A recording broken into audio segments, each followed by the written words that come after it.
Gas, tires, and oil. Yeah! Hi everybody, welcome to Mechanical Advantage Garage. I'm Kerry, and if you saw my last video, you saw me talk at length, almost verbal diarrhea, about a vehicle that is near and dear to my heart. Well, today, we are actually here to unveil that vehicle. I'm here with Austin from Lucor Automotive. You may remember him if you watch his channel. I did Hot Rod Power Tour with him last year in his 79 AMC AMX, Spirit AMX. One of the best, worst cars I've ever driven. Fantastic car, just full of calamity and adventure, which is great because we want automotive adventure. But he's here today to help me move what's under this cover to Ohio. And what's under this cover is very interesting. I mean, if you saw my last video, you already know what it is. But I kind of want to talk about the cover for a minute because this thing's been sitting here since 2016 when I had to move it out of its old carriage house in Queens, New York. And this is in my parents' driveway on Long Island. And I don't know if you noticed this, but like this cover has vegetation on it. Like there is moss growing here. It is not in the greatest of shape, but yeah, it has more in common with a boulder in our national parks than it does with anything automotive. I gotta say, I am impressed with the moss growth. Oh, isn't the moss growth? Like, the patina of the cover is impressive. Honestly, I wish I could drive it to like places with the cover on, just because everybody's so crazy about patina. You know, patina this, patina that. Yeah. You're not gonna get better patina than living things on your car. Your car's got patina. Ha! Well, my car cover has patina. All right, so here, Austin, can you hold this for a second? Yep. And let's get unveiling here. Okay.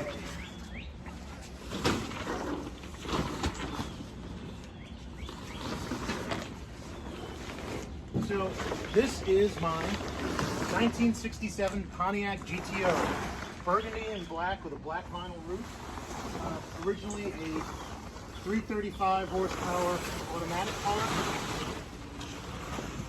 It is now making, well, it makes 0 horsepower because God knows it wasn't the last time it ran, but you know, it was my project car when I was 19 years old. I'm in my mid-40s now. It was a running car for a long time. I drove it everywhere. I bought it with 60,000 miles. I think it has about 90,000 on it right now.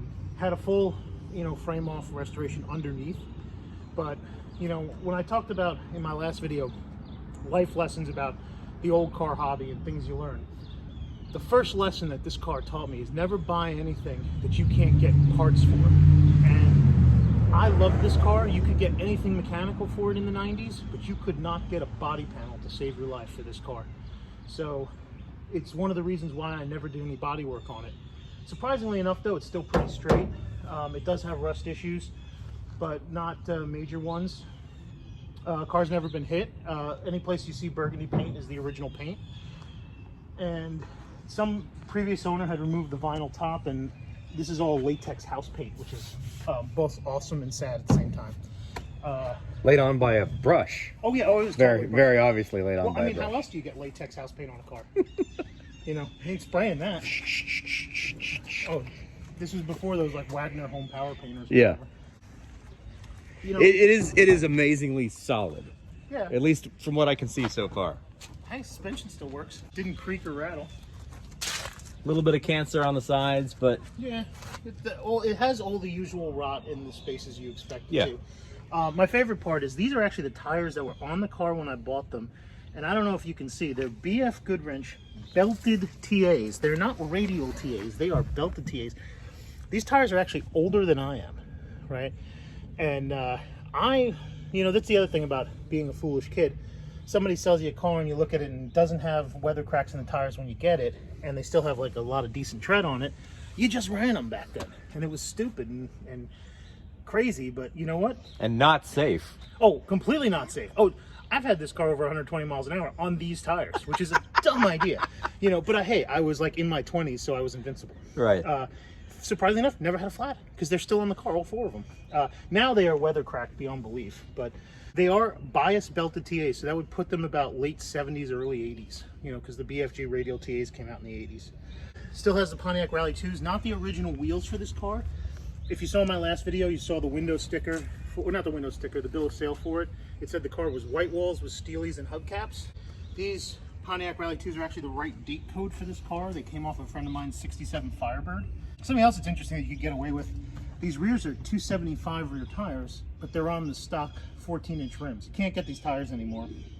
But the nice thing about Bias Plies is you can balloon the sidewall a little bit. So you can get ridiculously fat tires on ridiculously skinny rims. So one of the things we're going to do today, we're going to try and get this fired up and loaded onto a trailer for the trip back to Ohio. It hasn't run in a couple years. It probably smells of mold inside, and I may get tetanus. Who knows? But there may definitely be needs for medication after this journey. Oh, I have a feeling we're going to be drinking after this. But let's get to work. So let's see what's in this trunk here. Ready? That came open. Oh, this is good. So, remember what I said about not being able to cut panels and the cut off cars? Well, here's the back filler panel. And the only reason I think I saved this at one time is that this window channel is rotted on my car and is not rotted on this body panel, though it does have some surface rust here that comes off. So I cut this off a parts car, but you know, actually it looks rustier than it is because a lot of this is red oxide primer, but this is a solid trunk floor. So I mean, you can see the holes and the problems that we have in the rear quarters, but hey, they make quarters now, and actually we have quarters from another parts car, so that'll be fun. Here's another good thing: the original Jackie's decals and Jack stowage decals from the trunk, and more of the original burgundy paint. This time in actual red burgundy instead of, you know, light a match. I gotta make a comment. Go ahead. Since I'm in New York. Yeah. How many bodies can you put in the trunk of this thing? Oh. You know what? It's funny. I had 3 friends lie down in the trunk of this once. So the answer is three bodies. Yeah. Well, no. Well, so if they're alive and they care, you don't want to stack them. Oh, gotcha. So you could probably get 5 if you fold them right, you know. But I had 3 friends that hid in this trunk because there used to be a drive-in in Westbury, and to go to the drive-in, we wanted to see if that old hide in the trunk trick worked. Which, by the way, it does. Also, there are no more drive-in movies. Well, let me put it this way: it does up until the point where you open the trunk and they spot you from the ticket booth, and then come back and make you pay. So, yeah, I get it. Young and dumb. There's a lot of room for things we can store in this car to help us get out of here. You know, I like it. Yeah. There's oh, and we have lots of things to store in this car because we have to go excavate a whole other GTO. Yeah. Or at least the parts of a whole other GTO. If you saw that this car was blue, that's because I had a Tyrol blue engine fire car at one point. So there are parts hanging about from that. There's a tail panel, there's doors, there may even be a fender. So we'll see how that goes. Yeah. Wait, remember how I said it closes solid? Look at that. Look at that. It didn't even have like tons of rust fall out from underneath the car either. That's how mine usually work. Oh yeah. You shut the door, shut the trunk, and the rust Oh no, falls out. our rust sticks here, man. It's all wet and gooey. All right, so let's get under this mess. Okay, so yeah, I don't know if you want to focus on it here, but here's the trim tag, and you can see 242 real GTO 1967. So this ain't no fake. It isn't what it appears to be, though, because it appears to be a Ram Air car, and it's not. It's an original 335 horsepower car, which was the base 4-barrel GTO. There was a 2-barrel GTO that they did sell for a while. I have no idea why, but this one I had a reproduction Ram Air pan added to it, and the hood is functional Ram Air. It is not a it has been cut open as per the manual. It does look kind of stockish, but the reality was I paid a very good engine builder on Long Island to rebuild this engine for me. A guy who raced super stock Buicks and Pontiacs, and he did a fantastic job. This thing was strong, but it's deceptively stock looking, right? Because at one point I wanted to run National Muscle Car Association factory appearing stock tire drag classes, And the way you have to do that is your car has to look factory appearing. Like, it has to look like a stock car. No headers, no slicks, none of that. So the engine's actually the original crank with forged rods. It's now down to 9.5 to 1 compression, so it'll run on regular pump gas instead of the high test. Well, I mean, it runs on high test, but it doesn't run on like 100 octane and up, because these were originally 10, I think it was like 10.75 to 1 compression. Ridiculous. So the heads of the original 670 heads, which were the same heads used on Ram Air 1 cars, oval ports came in the Ram Air 2 and laters, so these are still D-port heads. It has the factory stock manifold, but everything has been extrude honed.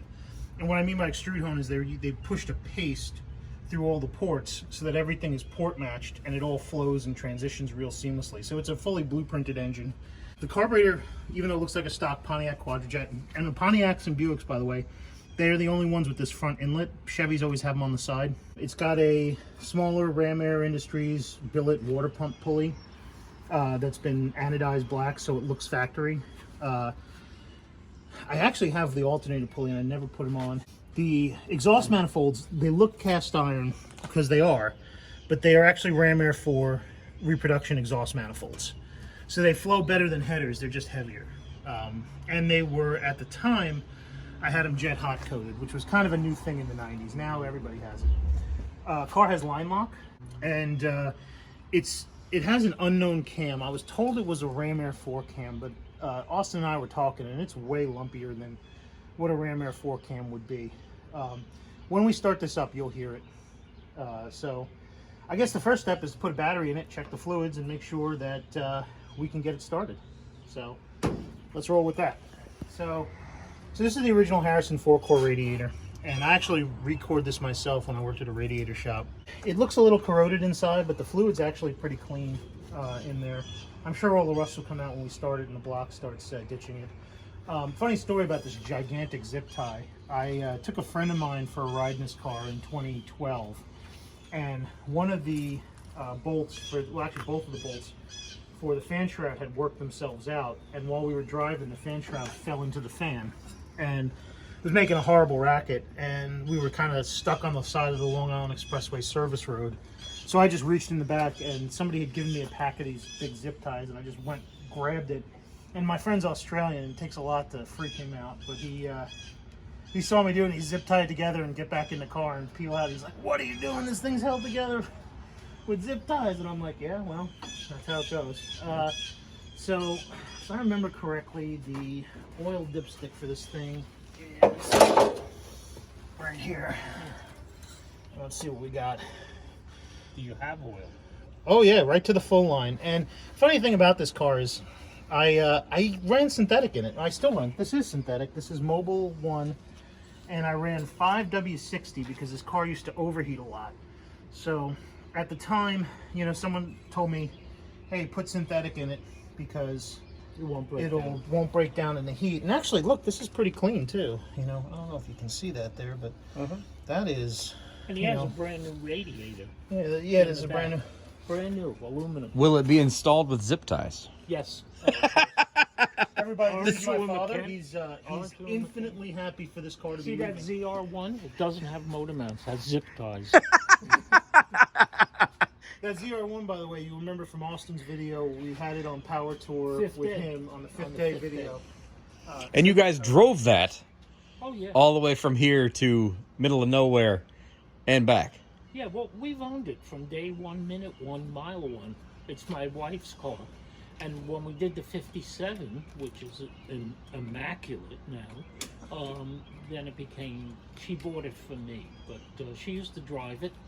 And that car went on the first Power Tour with Kerry and I. And that was 7 cities, 7 days. That was 2019, I believe. Yeah, it's 2019. 2019.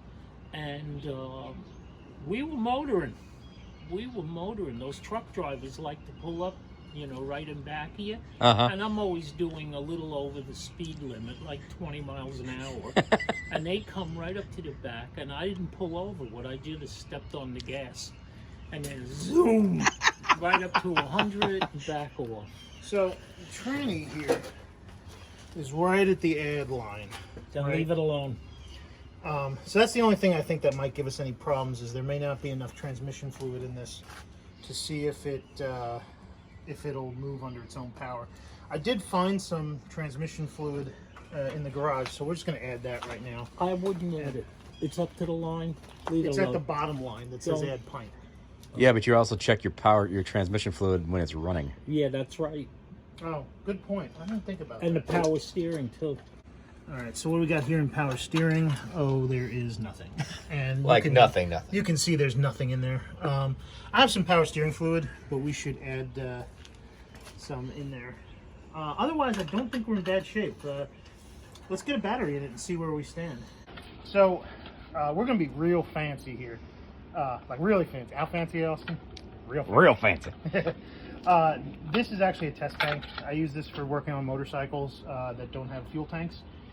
You just hang it on something like an IV drip. I don't trust what's in this gas tank, so we're going to hook this up to the carburetor right now, and we're going to put some fresh gas in it and then see if we can get this to turn over and fire. Hopefully not catch fire, although there is a fire extinguisher in the car because, you know, safety third. And let's see how we can get this done. This is a ketchup bottle. You see these at restaurants. These are $1. These are also awesome for feeding fuel into... For manually feeding carburetors? Yeah, I use these in motorcycles all the time to feed through the fuel line when I can't use the IV. So, where's that fuel can? Oh, it's one of the... It's a new safety one. Let's see. Safety third engine. How do you... Wait, how do you do this? I feel like I'm a monkey discovering the obelisk in 2001. Here we go. So, I push this in here, and then I tilt it forward. No. Austin, how does this work? You are having the best old time at this right now. No, it's just like everybody screams and yells. Like, what was wrong with fuel cans in 1986? Oh, yeah. They all worked. Why do we have to re-engineer how this thing works every other year? So I think, you know what I think? I think you just unscrew it and you pour it out yeah. You do that. I think Yeah, we just do this. you do that. I am not a genius. Hey guys, remember when I said this channel was about failure? Yeah, we're innovating here. This is super failure. There's an instruction manual on the back about how to use it. Oh, dude, I'm a man. I don't read. I know. I'm just saying. Oh yeah, so I was right. You do push, but that thing is like stuck. Let me see. Have you used this thing yet? I did to save Katrina the other day. Yeah. Oh, see, it was just jammed up. That's all. Yeah, that's it. So fun. No, it's just splash fuel everywhere. It's a party. All right, let's hook this back up in case that fuel pump kicks in. I don't exactly want fuel to be spraying everywhere. Hook that line that you just cut open. Yeah, that was the one. Yeah. Okay. Well, you know, it's got a million cracks in it, so you know it's good.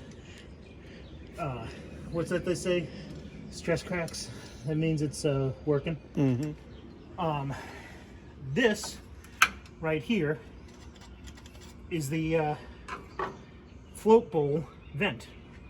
So with your ketchup bottle, you can just fill. Oh, it's weeping out of everything. This is great. Look at this, guys.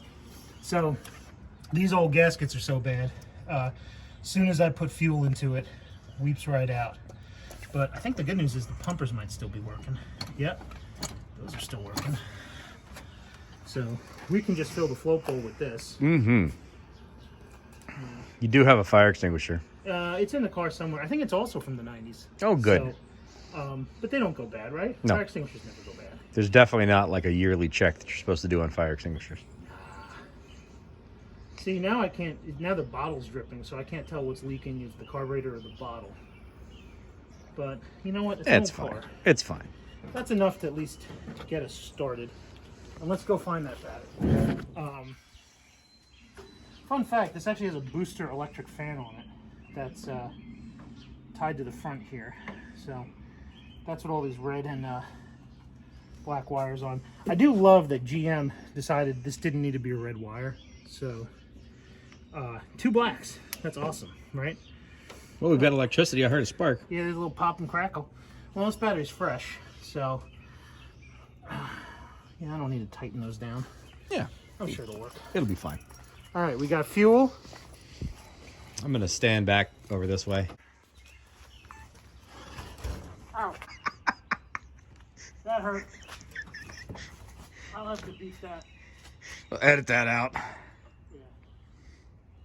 Ready? Yep. Contact.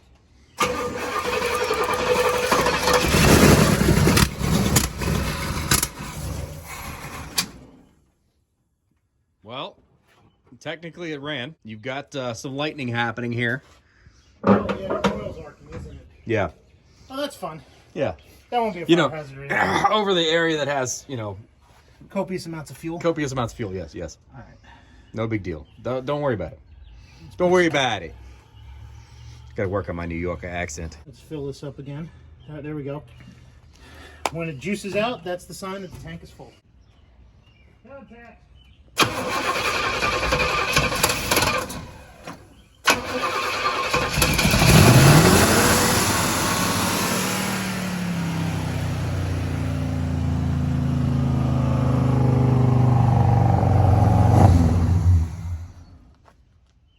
Well, it sort of ran.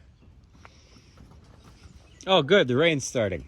But let's find out if the tranny works, because that's going to be the next hurdle to move in this car. Mm-hmm. So the next time I'm going to start it in reverse. Thank you, no positive lockout. Oh. Yeah, old cars. You can, someone told me years ago you could actually bump start an automatic car from the 60s if you can get it going fast enough to overcome the converter in first gear. I've never tried it, but I do believe them. Sounded good though when it was running. Mm-hmm. Right? I'm not crazy. Well, Yeah. I'm very crazy, but this is. There we go. This should give me about a minute or so. Uh-huh. Hope the brakes work. I need to go into the ZR1. Don't stand behind it. I'm not standing directly behind it.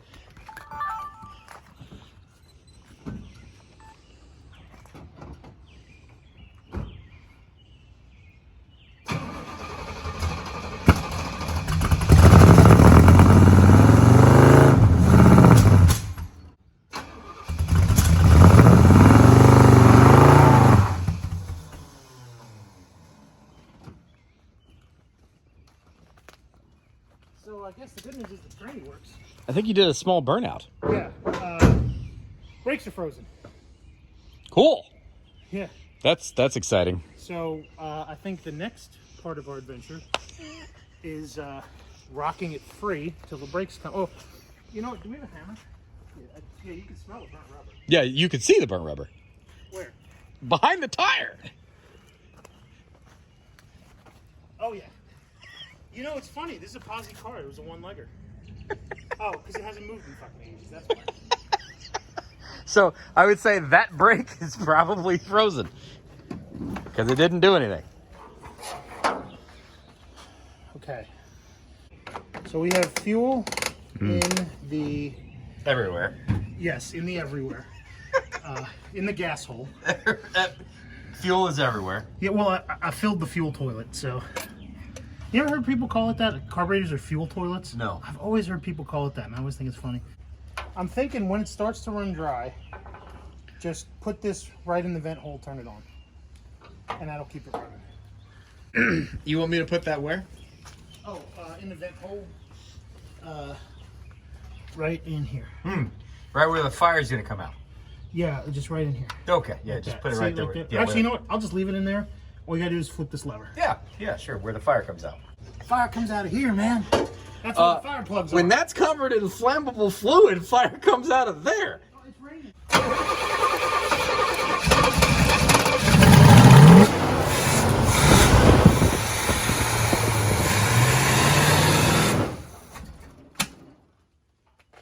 Well, technically, it did move. Well, it broke the brake free, too. All right, turn the switch. You want to open? Yeah. All right. Go.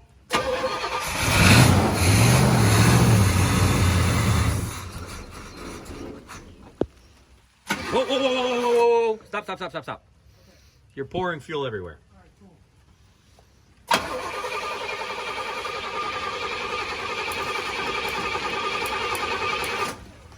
This is extremely sketchy.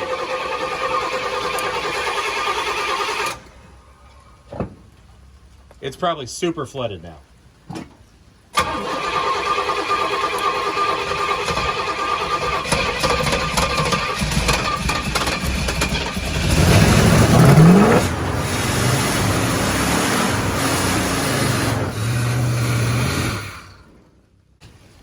Yay, rain. Yeah. Hey, we've moved. We've successfully done almost 3 feet. So we may have to go get some fuel line, Yeah. because if we can hook it, so when you fill it from the vent, it bypasses the float, right? So it's just going to keep pouring in even if the float stops the needle, because you're bypassing the needle. So at some point we're going to have to get fuel into the front end of that engine. And unfortunately we don't have the hose size to go in there. Otherwise we can get it to run for like 3 minutes at a time. I'm trying to get it so it'll idle, you know, because if I can get it to idle, then I can just keep turning the switch on and off. You know what we forgot to check though? The brakes.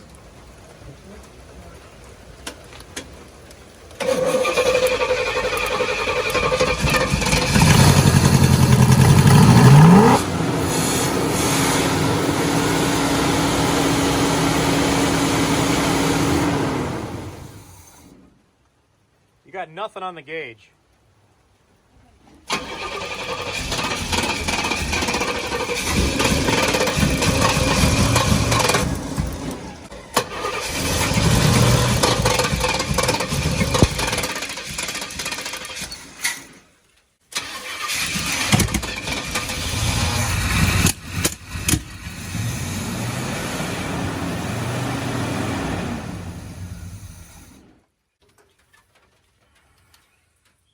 Okay.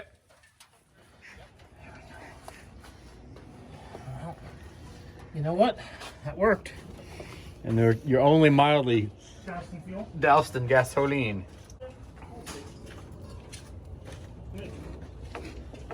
Yeah, it's sketchorama. What's the worst thing that could happen is you could do that. It's the worst that could happen. Brawn over brains is what we're seeing here. If we had any brains, If you wouldn't own the Pontiac GTO, yeah. There's the sun again. okay. Ready? This is definitely only 2. Take 2. Okay. Oh, let's just put a little fuel in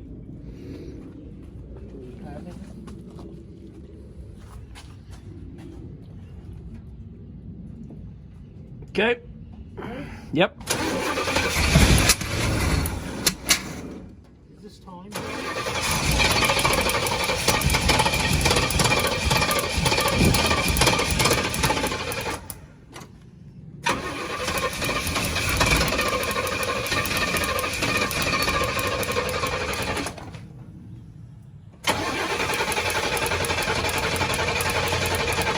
Alright, put some more fuel in it.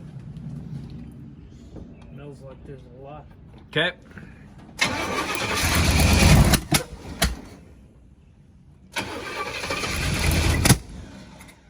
it time, Greg?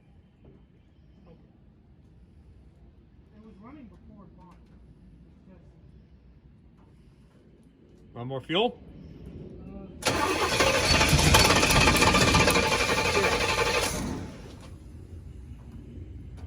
That's enough. That's enough. That's enough.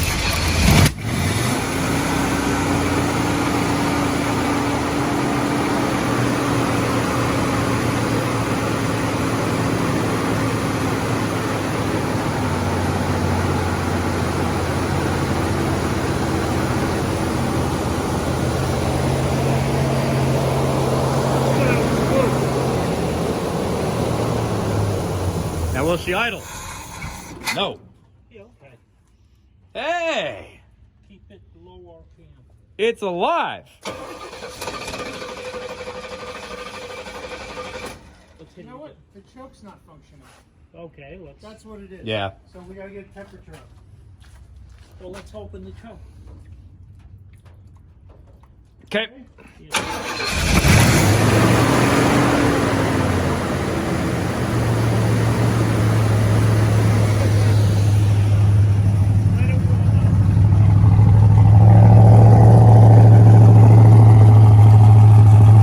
That thing sounds really good.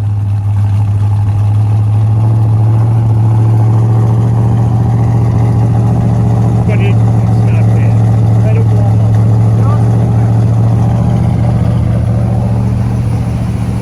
Look at all the soon-to-be evicted spiders. Look at all these spider webs. Remember that movie, Better Off Dead? And he opens up his Camaro that's been sitting for like ever, and the whole thing is spider webs. Does the steering wheel work? No power steering. There's no fluid in it? There's no fluid in it.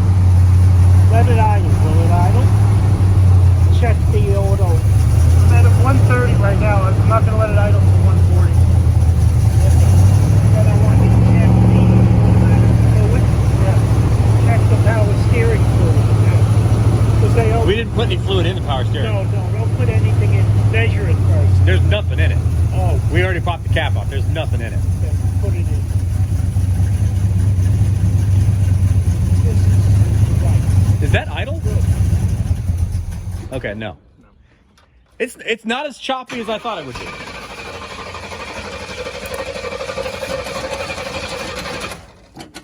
Hold on.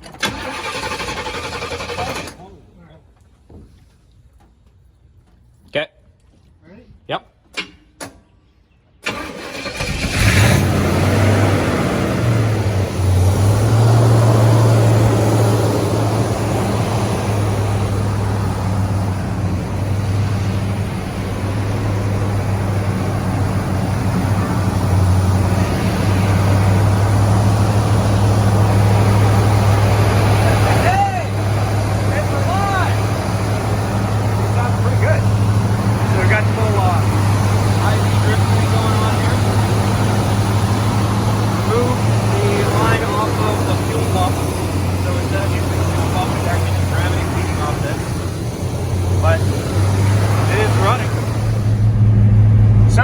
As you can see, it's actually running, and I'm inside the car. Tack is dead because the tack is hooked to the digital 6 box, and the digital 6 box is dead in the water, so we had to bypass it. So that means we had to bypass the tack too. I will say this, look at all these spider webs right here, just everywhere around the car. It's just awful. And you know, we got temperature is coming up. We're at 160 right now. I think once we get to 180, it'll start running. Oh, I do want to show you something cool. So this gear shift knob is not the factory one. But I'm gonna put it in neutral so you can see it. This was actually made by a guy I saw at the Englishtown, New Jersey swap meet years ago. His name is Mustache John, and he still sells knobs on eBay under Johnny Mustache. But he made this for me, and it has the GTO logo set, and it's also like a real size. If you ever see the stock one, I have it in here somewhere, I think. It is, well, who knows what's in here? Electrical tape, like old. Oh, look at this. Oh, you know what? This is cool. I don't know if you guys can see this. This is an old Racer Brown camshaft window decal for the windows, a contingency sticker decal. So this has got to be hella old, because I don't even know if Racer Brown cams are around anymore. But yeah, so it's thoroughly disgusting in here. There's no headliner, thankfully, because that'd be gross. Because look at the mold growing on the visors. Yeah, so awesome. But hey, rearview mirror works. Not that we can see anything out of it, or maybe it doesn't. I don't know. Oh, and there it is. Oh, I thought I had it idling. Ah, damn it. Oh well, time to restart it. So while Austin puts some fluid in it, I don't know if you guys can see the smoke coming off of it here. It's burning off all the crap that's accumulated, and let me tell you, it don't smell great. It smells kind of terrible, actually. It does. But we refilled the test tank. We ran out of fuel already, and it's warming up, so we're in good shape. We're going to see if we can get this to move under its own power, and going to check the brakes and make sure that there's brake pressure. And we're going to try and air up these tires too, so make it easier to roll. So I don't know if you all have ever seen one of these before, but this is the infamous Pontiac dual gate shifter, sometimes referred to as the his/hers shifter, because they weren't exactly PC back then, and they thought, oh, you know, one side is for the ladies, the other side is for the men. But I do want to show you how it works, because it is kind of a neat little piece right here. So this is park, reverse, neutral, drive, second, first. 3-speed transmission, TH400, right? Here is just the normal, you know, you want to go somewhere, you just put it in drive, you know, reverse is right here. And you can lock it out so you don't go into this side here, right? But this side is the ratcheting shift action for quote-unquote drag racing, right? You put it all the way in first, and then when you want to go to second, you put your hand on it, move to right, you move it up, and it'll only go to second, no overshifting. And then you do it again, third, right? And then you're in third gear, and then up into neutral if you need it. Whereas if you're down here, like, this will just shift, right? First time I got this car, I never knew how it worked, and I took it to the drag strip, and I went to make a pass, and I was using the left side gate, and I was shifting it manually, and I was on the way to a great pass, and I went straight to neutral with it because I got overzealous, because I didn't know about how the ratcheting worked, right? So it is pretty neat that they would put a ratcheting drag shifter in a brand new muscle car in the 60s, because they don't really do that now, right? Everything's paddles and DCTs and electronics, but I just thought you'd enjoy seeing how that works. 89,000 plus another 100,000 Le Mans, Tempests, wagons, all of that stuff. Yeah. And you never see them, right? The last time I saw one was at the Arthritis Car Show 2 years ago, and that's it. I mean, one. How many generations have destroyed these things, though? Yeah, That's true. Because you bought them for nothing. I got a cop knock on the front door, and he goes, "What do you want for the GTO?" He says, "It needs oil." I said, "No, it had a frame off. We put the body back on, but it needs that." But I said, "It's a which engine is that?" It's the original 400 4-barrel with the TH400 tranny and the Bob Buick Pontiac 10-bolt on axle retainer rear. So, what was the heads and the cam? Oh, 670 heads, and the cam, they say it's a Ram Air 4 cam, but does that sound like a Ram Air 4 cam? It's a lot less rowdy than I thought it was going to be. I don't know. Your intake manifold is where you're getting me, because I have a much lower rise intake manifold. You have a separated plain intake manifold. Oh yeah, but that was the factory. Yeah, single that's where you're getting me. Is you have a higher RPM intake manifold. This needs a Holly fuel in I don't know if I have the vacuum to pull it. Put a sniper system on it, call it a day. Yeah, but you need 7 psi to put a it. sniper You'll on. have that. You put an electric fuel pump on it. No, 7 psi vacuum to run a Holly fuel You have injection to have. system.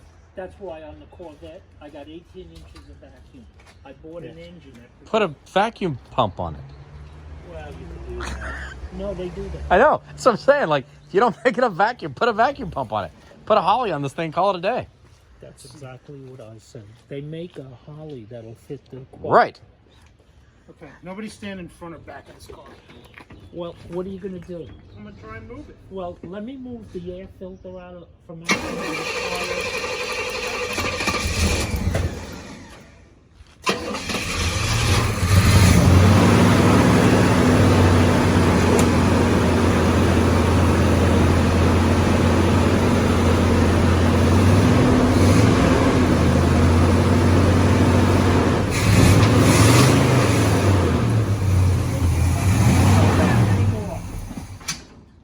over here. You don't have an accelerator pump. Hold it. Hold it. Oh, can we put some power steering fluid in it? That'd probably be a good idea. Just put ATF in it. Huh? Just put ATF in it. ATF in the trans. And in the power steering Well, pump. there's a power steering bottle of power steering fluid over there. Oh.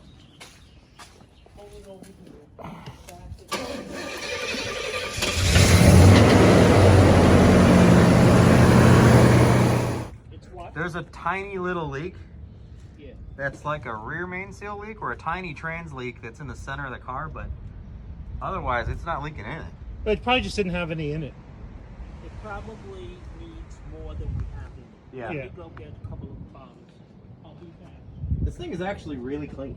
Underneath? Like, really, really clean. Yeah, look at that smoke coming out of the trans dipstick. That's impressive. Hey, you want to film underneath? You had a lot of oil heat.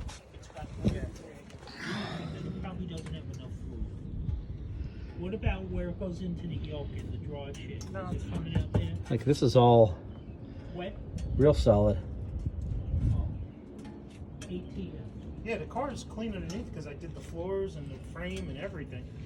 It's just, it just looks ratty. It's a ratty muscle car. There's Austin. He just informed me that an entire quart went in and still didn't even read on the dipstick. So it looks like we're putting it all in.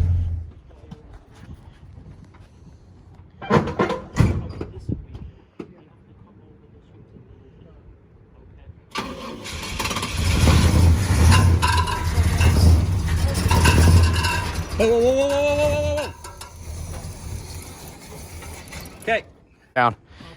I don't want to rupture a fuel hose. All right, you got to go to the left. I sold it. Yeah, right there, Terry.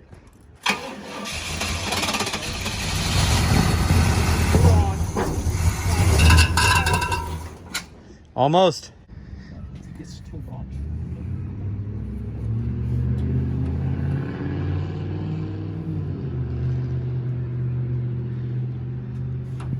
All right. Clear? Yep.